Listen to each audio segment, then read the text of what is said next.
Hello. Hey, Natalie. Hi, hello, Natalie. Bon dia. I don't know how to say it in Danish yet, but Hi. hi.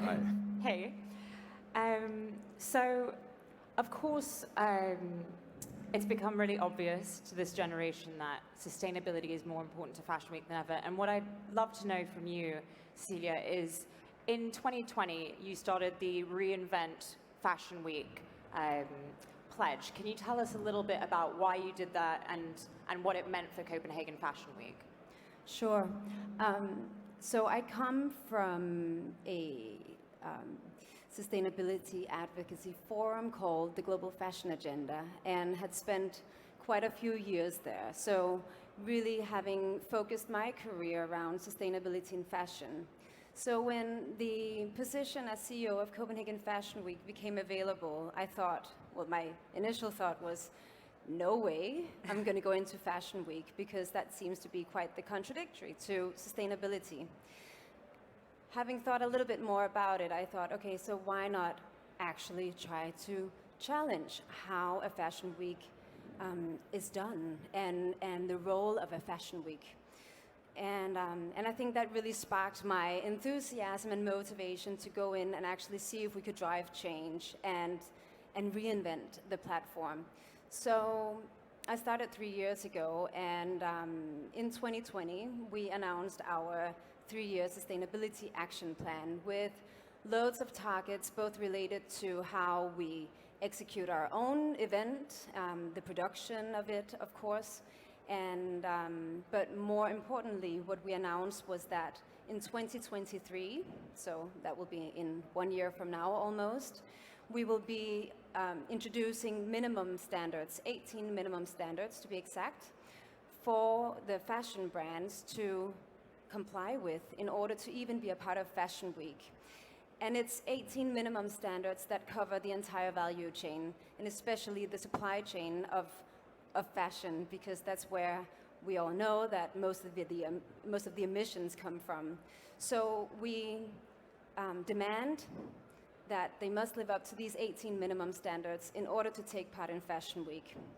And I think taking that role is, of course, quite a new way of doing Fashion Week, because we know that a Fashion Week traditionally is about, beautiful runway shows and showing new collections and of course celebrating creativity, which we should still do, of course. But we are just in a point of time where no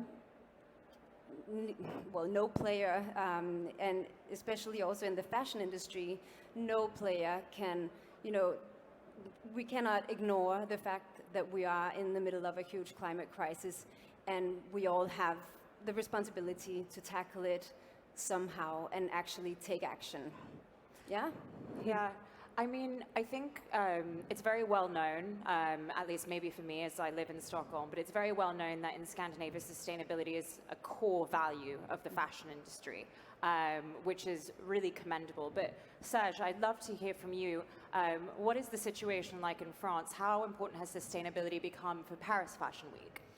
Actually, for Paris Fashion Week, it has been also a reflection that we started even before the pandemic, and there are different elements. First of all is that we are lucky to be putting together both global brands and let's say within the most attractive and global brands in the world, but also quite a lot of emerging talents who are also driving forces for change, who are people who have new ways of doing fashion, and there is this combination of both.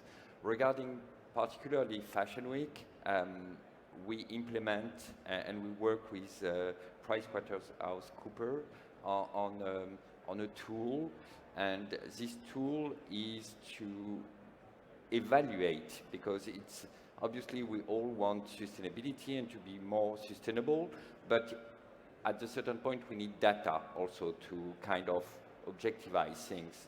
And as a matter of fact, and as Cecilie mentioned, it's an overall chain, and it's not just to be sustainable because I'm recycling the elements of a decor or because I'm using trees with the roots that I'm putting back on a forest when I'm doing a show. As a matter of fact, it's also about the supply chain, and it's about all the elements of production. So we have two different tools that we developed with PwC.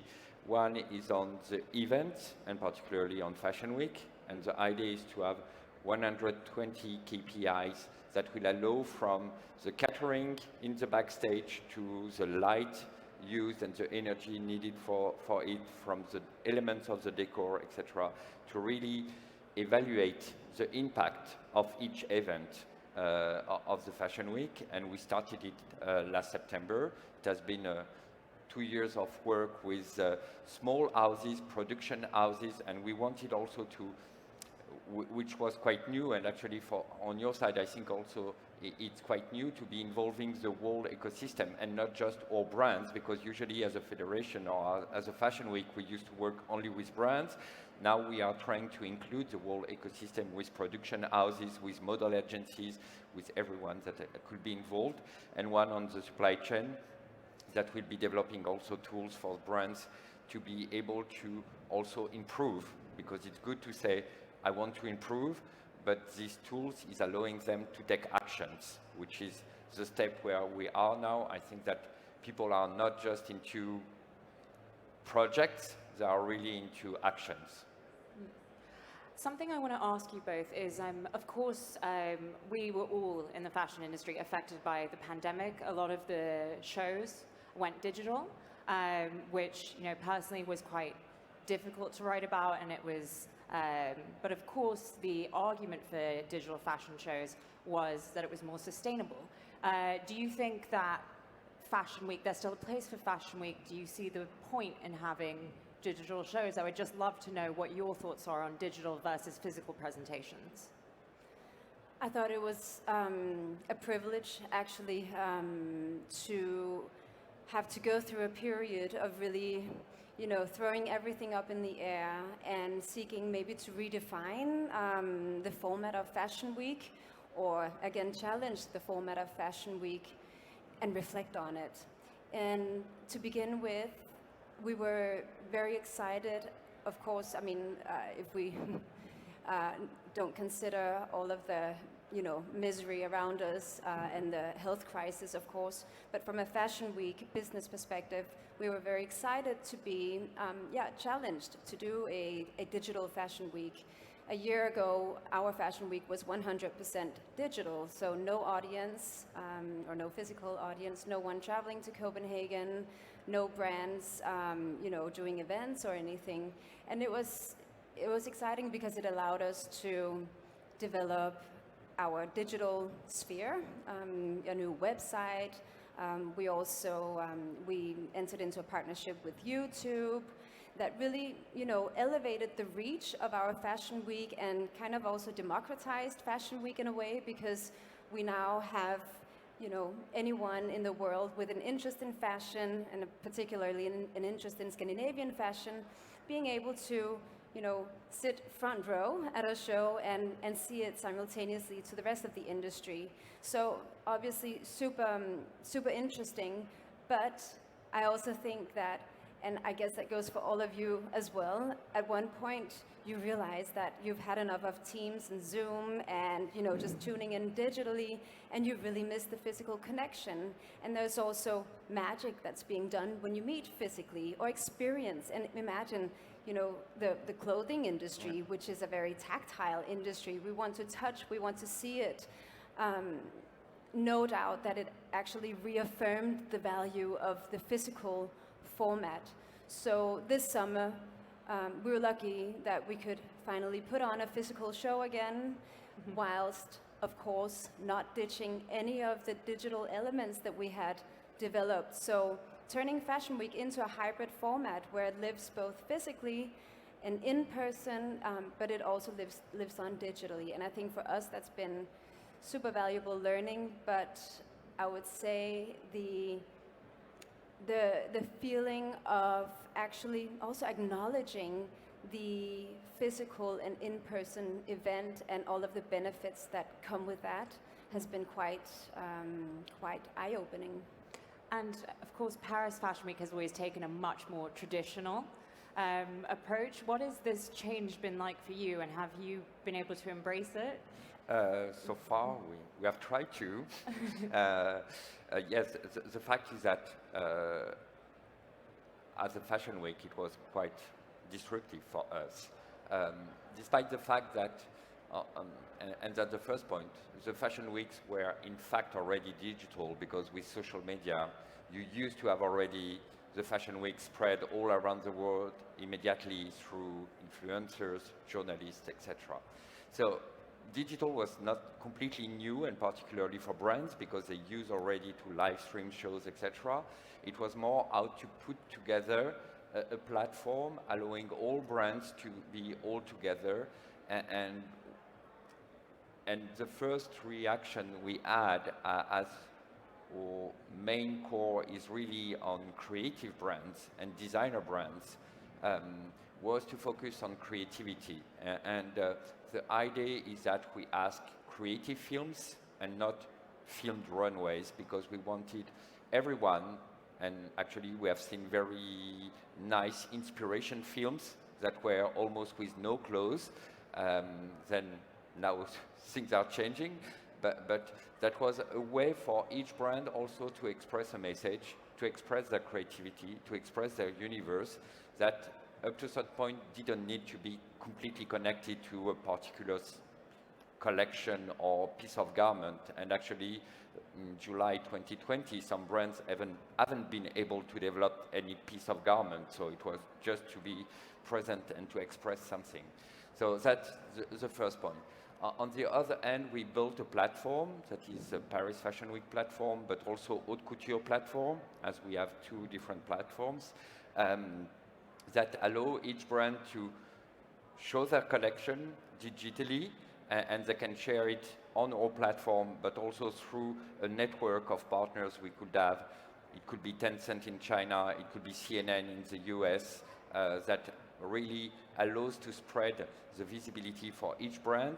But also, as a matter of fact, digital was changing our way of behaving and acting and being in a way, and we developed also a kind of magazine section that were to go in depth with interviews of designers.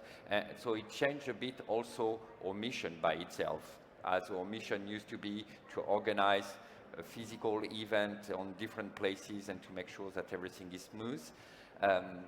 We turn more also to be supporting all of our brands to be together, all together, and to be also connecting with a new audience that we didn't choose to deal with, which is the audience of people just interested in fashion. And I would love to ask you, because of course we're at Web Summit, could you tell us a little bit more about the partnership with YouTube and how that came about for Copenhagen Fashion Week? Well, I think we were introduced to YouTube through our creative and digital partner that we work with to develop our website.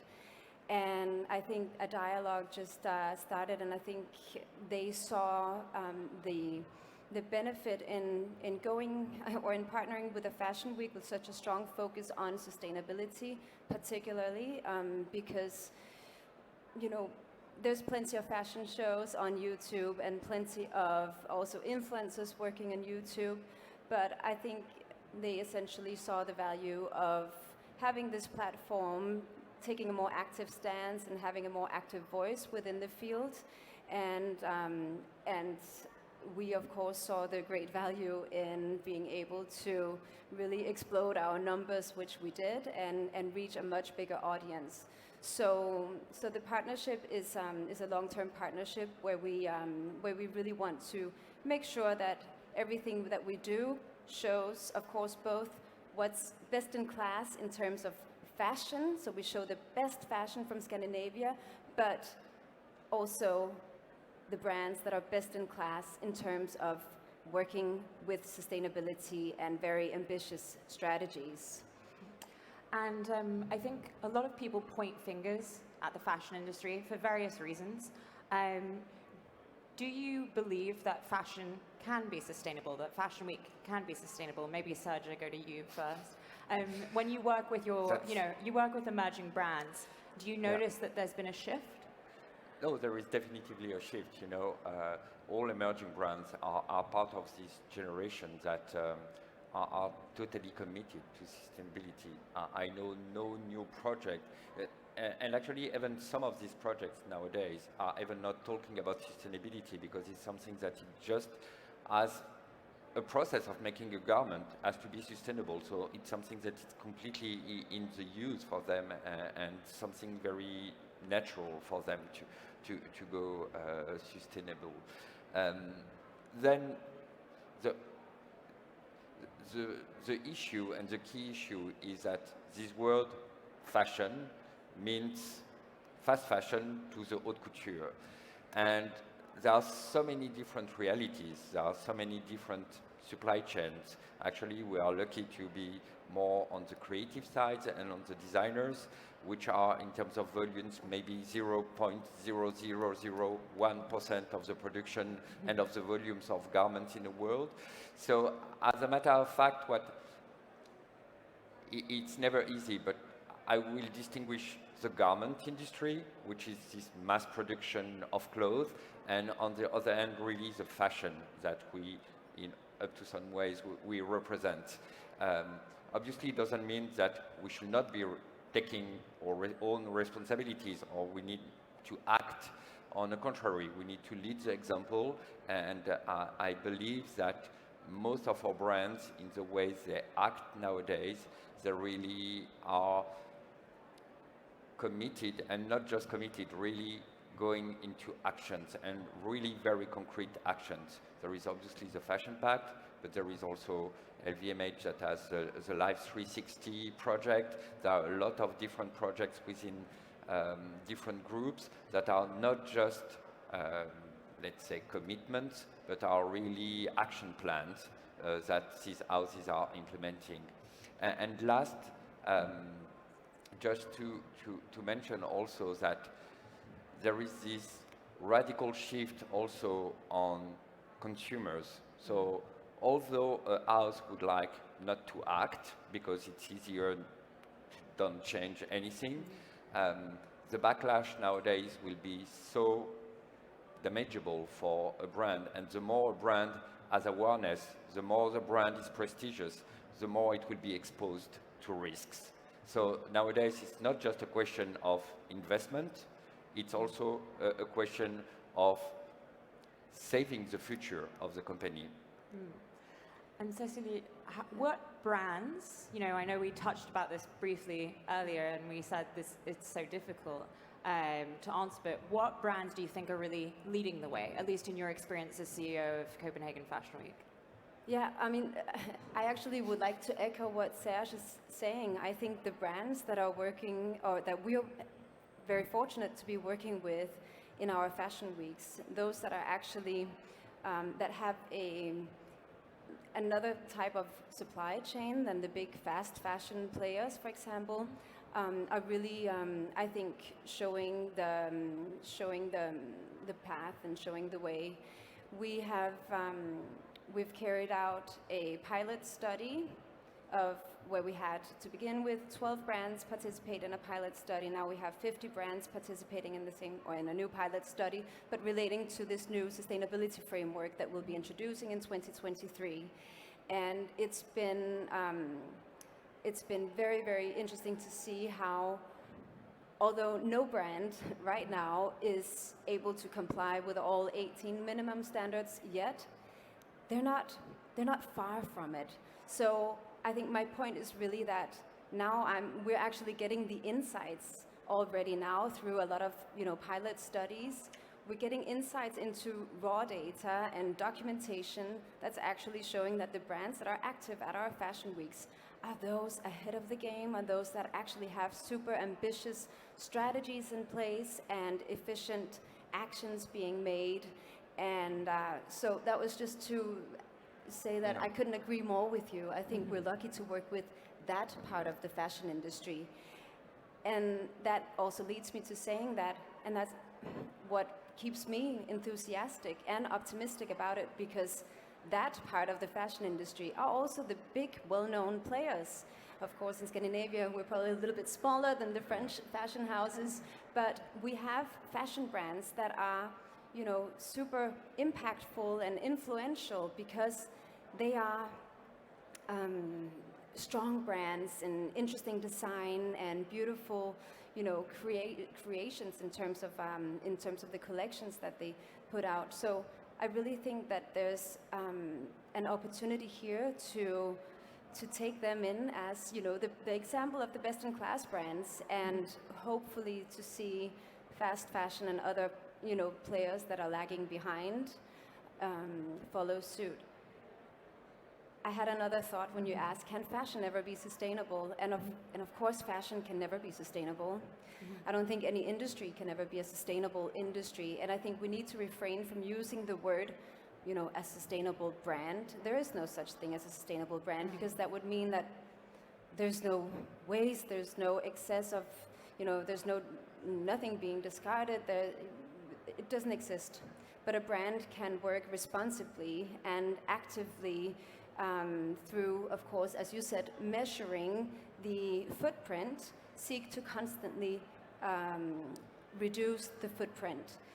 Likewise, there's no such thing as a sustainable fashion week. That's really important for me to really emphasize. We are not a sustainable fashion week, but we are a fashion week that has chosen to, take responsibility and to show the way forward, and to both show that we are able to reduce our own footprint of our, event production, but also that we're able to motivate brands to consistently and continuously reduce the environmental, the climate, and the social footprint all throughout their value chain, and as I said in the beginning, especially in the supply chain.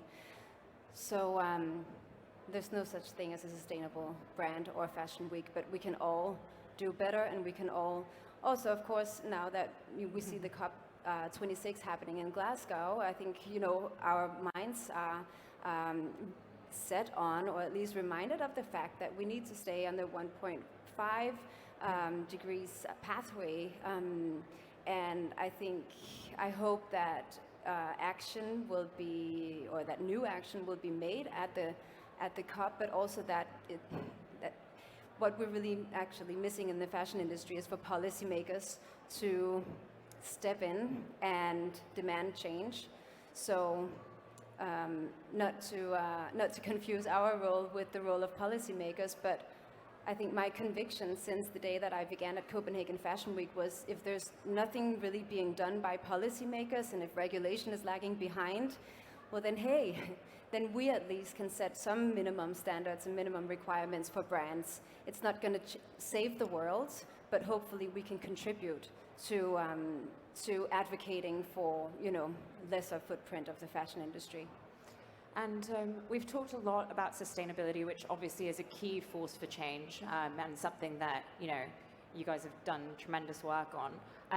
What have you noticed in terms of the ethics of the fashion industry? Because again, that's something that we get the finger pointed at a lot. How have you noticed the industry has changed in terms of inclusion since you started working? Maybe we go with you first, Serge.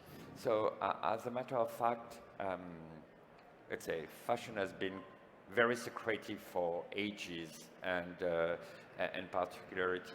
particularly, let's say, from the 80s, 90s, and it was, and actually misbehaviors are leading to other even worse misbehaviors. So as a matter of fact, on different levels, you have really a kind of ethics that have been established. One of the examples is really on models, and let's say the welfare and the well-being of the models. As you know, you have some countries, as a matter of fact in France, you have a regulation on models, on the fact that they need a medical certification, etc. And on the top of it, you have some players, and actually key players, because it's a very rare caring and LVMH statement and charter for the welfare of the models, and is applying not just in Paris, but also in Italy, where you could have brands from LVMH or Kering, or in London or anywhere else in the world. And actually that has set some standards, and now also model agencies are aligning their requirement to it. Then on the other hand, obviously, as for sustainability, nowadays a brand couldn't avoid inclusivity, otherwise they will have a backlash. And once again, the more you are exposed, the more you can, and the bigger you are and the more awareness you are, obviously the more exposed you are to all these dimensions.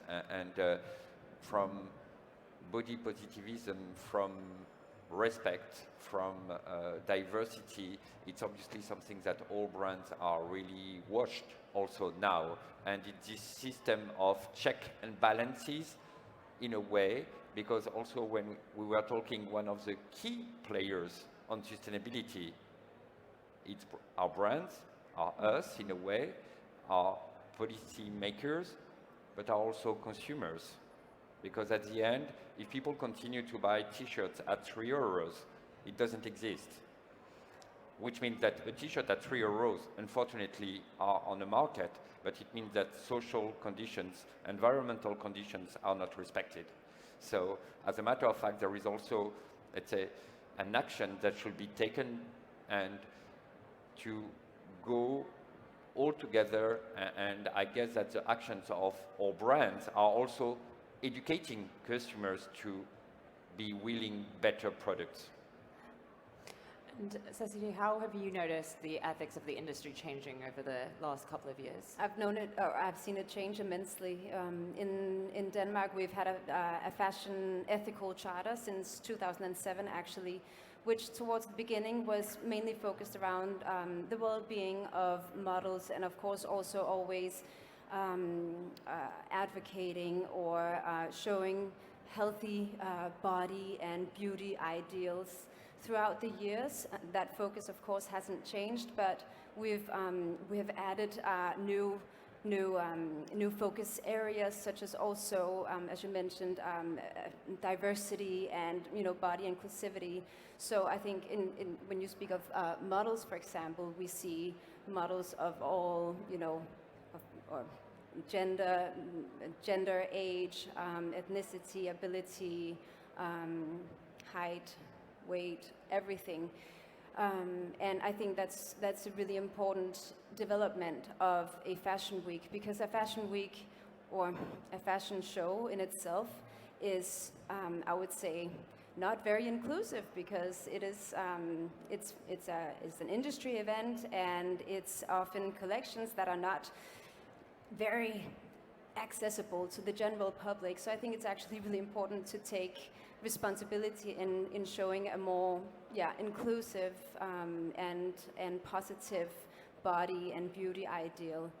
But we've also worked to expand it to include all employees in the fashion industry. So the ethical charter does not only concern models, but concerns employees that are working in the fashion industry, and that we just need to secure respectful work environments that are free of harassment, free of sexism, racism, and so forth. So yeah, we're all in it together, and we need to take care of each other. Well, I think that's all we have time for. I just want to say thank you to both of you guys for everything you're doing and for the industry at the moment. It's really inspirational, and thank you so much for being here. Thank you.